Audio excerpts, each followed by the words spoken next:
Okay, papalitan ko ng sapin ang inyong kulungan. Dahil sa sobrang init ng panahon, kailangan natin mag-isip para hindi kayo heat stroke. Aking mahal na mga sisiw. Be all. Ayan. Ay, huwag kang malalaglag. Papalitan natin ng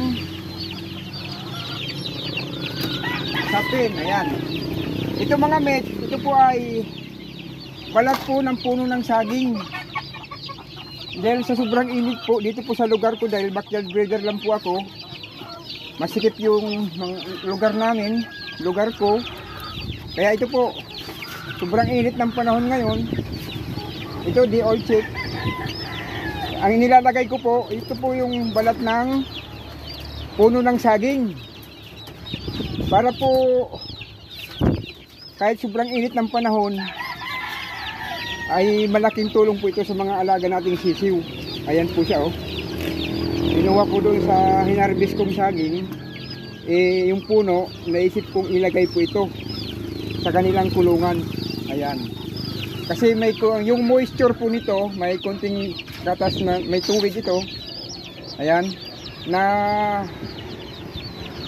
Para siyang nakakatulong mga mate, para yung init ng panahon ay hindi nila masyadong ma-absorb yung init. Makakatulong pong, malaking tulong po ito. Ito pong pangsapin natin na balat ng puno ng saging mga mate. Ayan. Ngayon, maglalagay po ako dito ng pinggan. Ito, pinggan.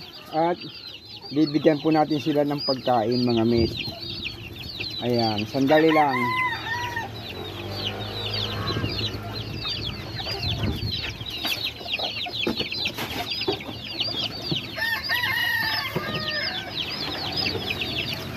Ito na ang inyong pagkain mga babies.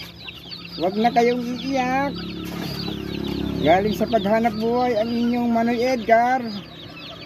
Kain na po. Binilihan ko rin kayo ng vitamins.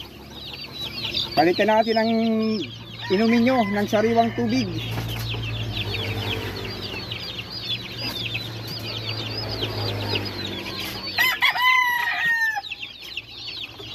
Binilang ko kayo ng vitamins.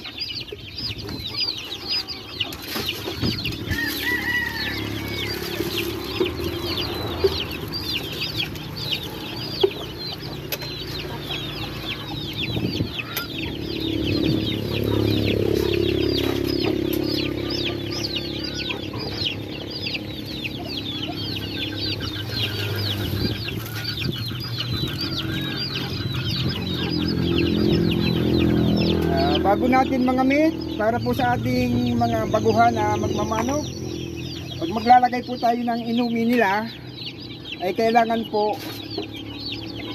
usok kunting usok mga bibis. Lagyan natin ng patungan ang kanilang inuman. Yung sakto lang po sa kanilang tuka.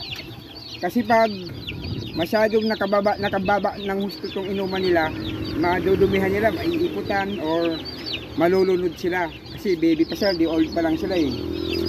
Ayan po, oh. Dapat ang inuman ay naka-level po sa kanilang liig. Ayan, kailangan mas mataas po sa kanilang puwet para yung inuman po nila hindi nila maiiputan. Okay, ito lang mga mate ang munting ideya na nasir ng inyong Manoy Edgar dahil sa panahon po ng tag-init ngayon, sobrang init. Kaya kailangan po natin mag-isip ng mga para-paraan lang. Ayan, ito po ay balat po ng puno ng saging. Ayan oh, medyo masa-masa sa paa nila. Naging doble ingat na ako mga mate dahil minsan sa sobrang init, dalawang inahin ko ang kalilipat ko lang ng kulungan ay natigok po sa sobrang init ng panahon. Kahit na may lilim. Kaya ito ngayon dahil di old chicks po sila, kailangan po natin mag-isip ng mga magagandang ideya tulad po nito, balat po ito ng puno ng saging. Ayan, hindi malamig sa kanila. Ngayon, pag ito, dahil sobrang init, gumagamit po tayo ng chicken wire. Ayan, sabi ito, chicken wire. Screen. Ayan. Ngayon, hindi ko masyadong kinuklose sa umaga dahil sobrang init po ng panahon. Pero pag sa gabi po, ikuklose ko po yan. Ganyan. O, ngayon po dahil maaga pa, ganyan muna. Okay, maraming salamat. Bye-bye.